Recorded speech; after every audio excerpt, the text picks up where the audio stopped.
Hi everyone, welcome back to another video from Crazy Gamer. Today in this video I'm going to show you how to increase brightness in Diablo Immortal.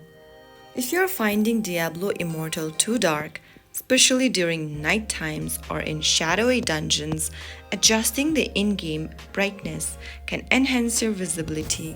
First of all, open up the Diablo Immortal game on your device. Now, click on the three horizontal menu button at the top right corner. Click on the gear button at the top right. This will take you to the General Settings tab. From here, select Graphics on the left. Once you are done, go to the Display option under Graphics and tap on Edit Brightness. Click on OK if the game resources are missing and it needs to be downloaded.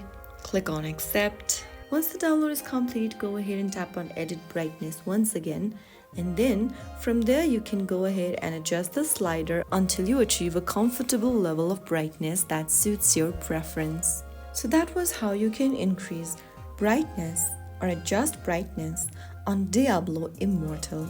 If you found the video helpful, don't forget to like, share and subscribe to the channel. I will be back again in the next episode.